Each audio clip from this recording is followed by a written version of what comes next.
Hello, I'm Dr. Gloria Horsley. And I'm her daughter, Dr. Heidi Horsley. Heidi and I want to welcome you to Open to Hope Conversations, the podcast. We believe that the greatest gift you can give yourself after a loss is hope, using this moment to connect with others who have not only survived but thrived. So let's get started.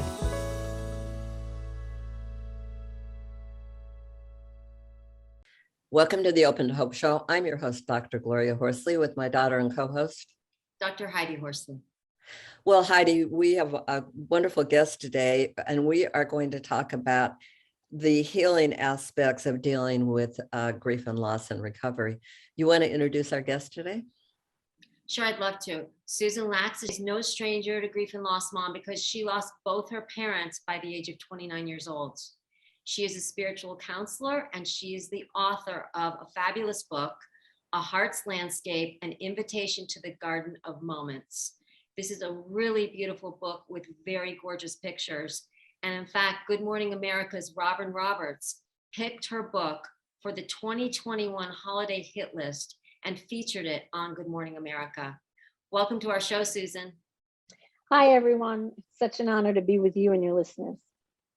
It's wonderful to be on with you today. And I wanted to talk to you about looking into your background. And you were in Israel. Were you raised in Israel? I was raised in Israel on a kibbutz, which is a communal farm. As I shared with you before, growing up in Israel at the time, my age, I'm a proud 63-year-old. So growing up there, I was very much under the cloud of the Holocaust. And in my background, death was always around, and also living through wars and terrorist attacks. Almost everyone in Israel has been touched by that. So death and grief are very prominent in my life.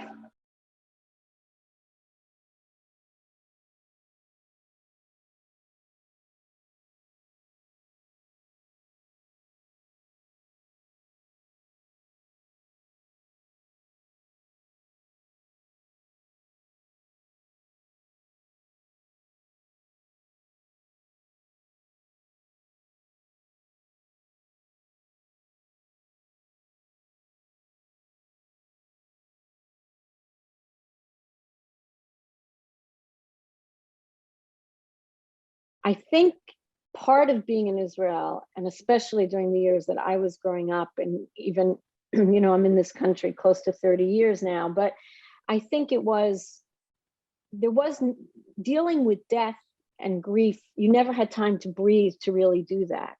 So much of our time was going through yet another war or another terrorist attack, or not speaking about the Holocaust, right? There was a large group on the kibbutz I grew up on. There were people, the Holocaust you didn't talk about. There were those that spoke about it and those that never said anything about it. In my particular home, growing up in kibbutz, I didn't sleep with my parents in the same house, right? I slept in a children's house. But in the walls in my house, there were things or mentions of people that didn't make it from my mom's family, right? Or there are objects in my household that were sent over hoping to make it and didn't. And in my house, actually, there still is something here. There's a samovar. In my morning inspirations that I send out, I spoke about that, about how we remember certain things. And it's what the Holocaust has done to me as second generation, right, is part of my DNA, right, all of us. It's enabled me to realize how important it is to talk about death and grief. And here in the United States, somehow death and grief, people could talk about a little bit easier, or maybe that's the wrong word. It was just mentioned more. And so actually a number of years when my father was in the hospital and he was really very ill and we knew he wouldn't make it, a rabbi would come to me and say, here, light the Shabbat candles. And that was his way of dealing with it. There was no speaking. And that's when I realized spiritual care was needed. It was needed in Israel. And I actually helped bring spiritual care to Israel. And I think that it's a conversation that is so needed. We talk about when a child is born so much, and we do so much preparation for that. But What do we do to prepare for grief or for exiting this world? I like the idea of you bringing spiritual care to people. And what does that look like exactly? As opposed to hospice or to a daily caregiver, it's really coming and listening to where they are. And my belief is, even in the most challenging of times, which it could be terminal illness or grief and loss, there's a moment of joy that can be found. It's there because our day is made up of so many moments, so many. And so if we can enable ourselves, even we're in that really hard time for our heart and our soul, to say it's okay to be joyful for a moment. It's really okay. We don't need to feel guilty. We don't need to feel selfish by doing that. Then somehow the grief is not going anywhere. Don't worry. It's not there. It's going to come back, like a wave, right? But that moment of joy is ours, and it's our choice to say it's okay. So when I sit with someone in Judaism, there is a tradition that we call Shiva. It's when we sit Shiva. And so there's that. It's a beautiful thing, I think, because it enables us to come and just. That's 7 days, right? Correct. 7 days. And it enables people to just come and, I like to say, caress you with a loving spirit. I do think we have a lot to learn, and I will talk about in my colleagues and in my environment, to learn how we really should deal with grief. One of the things that you said, which I think is really important, and that you do, is you give people permission to have joy in the midst of their grief and sorrow. Mm-hmm. And, oftentimes we do, like you said, feel guilty. When my brother died at 17, I would feel guilty about taking any moment of time for joy, because I thought, does this mean I don't love him? Are people going to judge me? I have to stay in this pain 24/7, which of course you can't do. So I like the idea that you said grief isn't going anywhere. It's waiting for you. You can take a break for a minute and come back to it and have some joy in your day. And there's that bittersweet moment, right? There's that little bittersweet moment where we kind of go from grief, and then, joy is an emotion. It's not something we find in a shelf that we find and we say, okay, I'll buy some, I'll take some for me. It's in our heart. We just have to tap into it. So once that freedom, that acknowledgement, wait, I can actually tap into my joy happens. Whoa. It's like this, almost, relief of saying, I'm still here. My moments are still alive.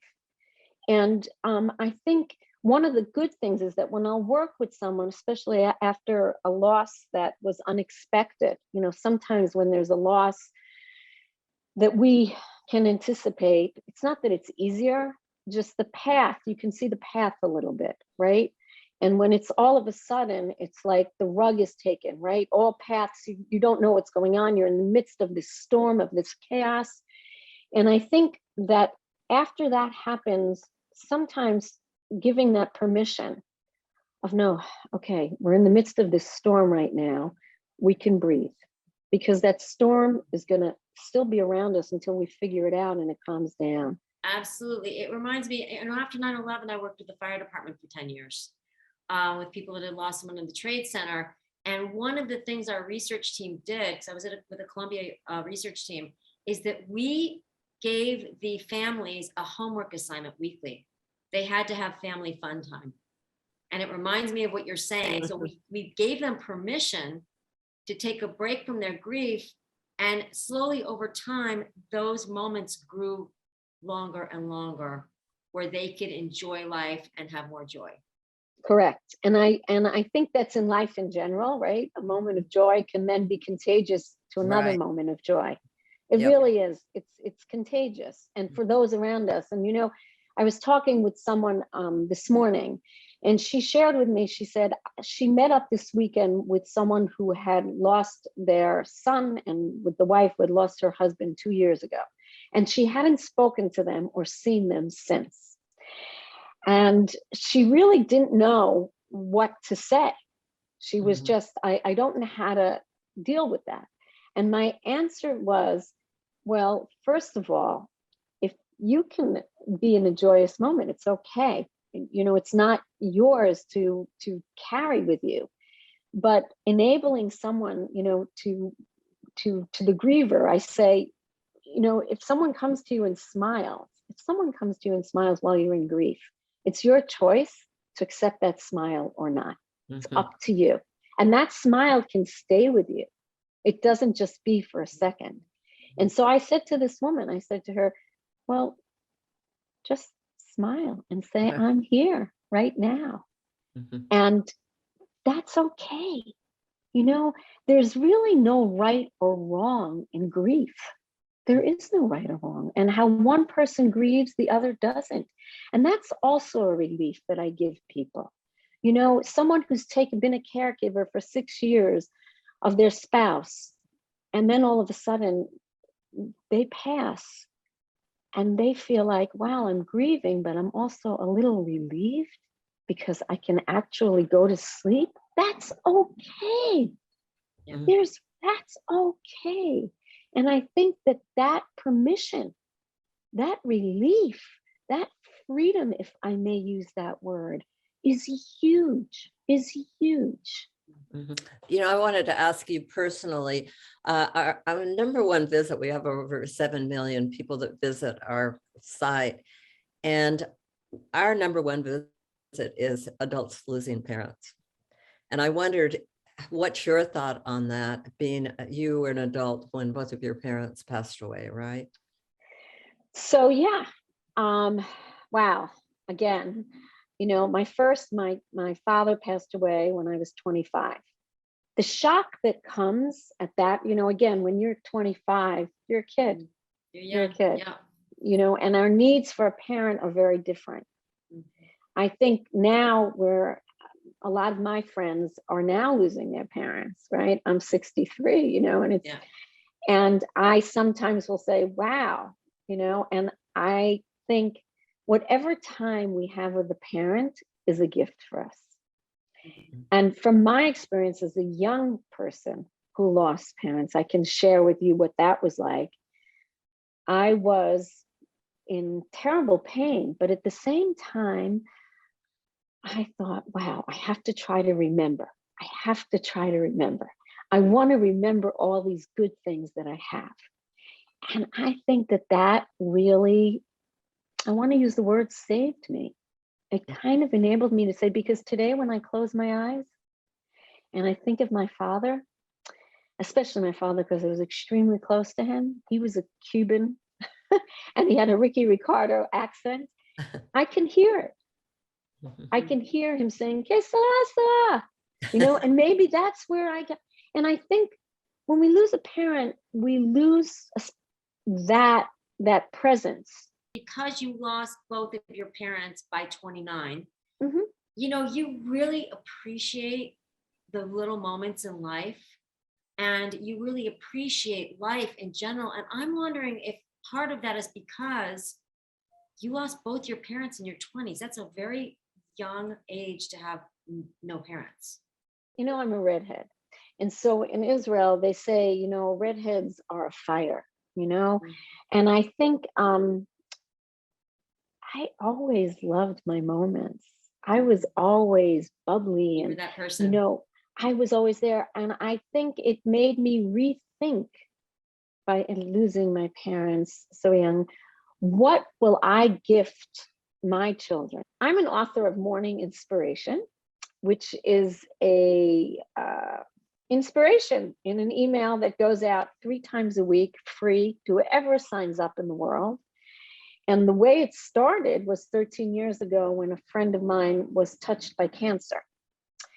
And she didn't want anyone else to really speak with her about it. And I said, I need that bond. I need to feel that my heart is giving her something. And so I started writing an email.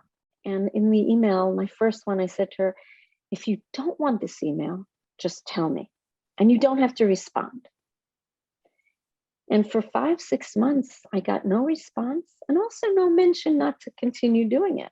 And I spoke with her about other things. And around 5 or 6 months into this, I had the flu. This is pre-COVID. I actually had the flu. And I slept in. I would write this to her at 6 a.m. because I knew she was going for treatment early, and I wanted it to be the first thing that she saw. And I would write to her about moments, never mentioning her illness, never mentioning bad things, just moments of good that I experienced. And at 7:30 in the morning that day, I got a phone call. Where's my morning blessing? And at the time, I was working with pre and post mastectomy patients. And I was telling them about this. And I said, where's our email? How come we don't get it? And so Morning Inspiration took on a life of its own in the world, really, really on its own. And people would say to me, why don't you put them in a book? Put them in a book. And I would say, no, Morning Inspiration is supposed to reach whoever needs it. That's how I still feel today. So you sign up on my website at susanplax.com. And you get it for free. And so my book, A Heart's Landscape, is a collection of only 136 of these, where there are all close to 4,000 today. And my photographs are in there as well as another inspiration. So my book is sold on every place that books are sold today, on Amazon, on bookshop.org, on Barnes & Noble. And I hope my book finds people that just need a moment for themselves. Thank you so much for being on today, Susan. Thank you for having me.